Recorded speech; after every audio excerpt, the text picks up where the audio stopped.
Menteri Katanat Sports and Youth Affairs ka Sorkar Jila, but MLA ka Juwai ma Wailat Miki Shila, ulapun bana ba ka Sorkar kelapan kre ya ka detailed project report DPR, banshna ya ka youth hostel, but indoor sports hall, hapo ka multi sports complex ka ba Hawaii Jer, West Giant Hills District.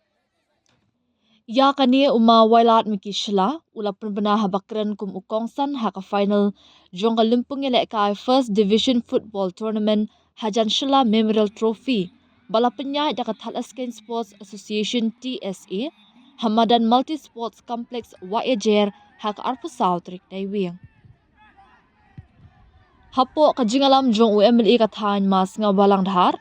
nginapan kre ya ka DPR na kabenta banshna ya ka youth hostel, but indoor hall, hapo kaniga complex, kanang ban ailat ikisamna, banya shimbenta omtang haka jingile kai football, Henry haki wede ki jat jingile kai, lapentip uma wailat miki shila.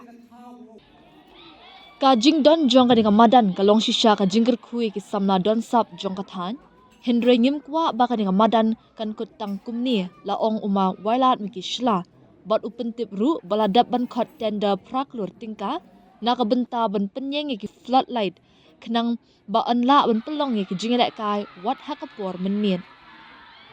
legacy yeng le itu report untuk dukat kamu MLA yang berjuai konferensi Henry kamu minister yang ketiga Mekhalia Eurokomi dan siapa meno kenaya pi wa nalor ni infrastructure nalor ni kamar yo ini hakmat yo pi nang thona chochoi kaman uyai penbah ya kini infrastructure ladang ni kamadan nga ngayo itu ke standard yele ki yung itu ki players ni wangi ladang yele ki bai haki madan kendau haki madan state untuk ibu sup ye uye yo compete bagi kita wan state hapo dari India dan ne bagi diri tegani ki wan yung kini infrastructure kani kamadan daman set ko kini terku ya kini kathai bat kamu mantu mempuai yo to kani to put kedukat ni siap meno kanai pi to dadep khuni ke tender dadep alori raklur nei benta wo bo ye ki floodlight na ni light ha kani madan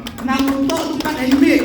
wan ai si ne ai mit ka tu yo no ki gele tournament kuai ko to wan ki tournament wan ki team Kura pau, wo yele ki, wo e men se chu ya ki kon khnro yo ki yele ya kani tournament. But untuk dukatte, ha ka jingelam yung local MLA wo man le deputy chief minister yung kani kathai. Siya ko menu khanai ki, kam man katte prepare le ya ka DPR, nei benta wo punchna ya ka youth hostel, but kam jo ya ka indoor hall, hapo kani ka complex. Na untuk dukat ka football, kili jingele kile, ukubi wa kwa yo wo esu ketekan lat yang ikon kendro yang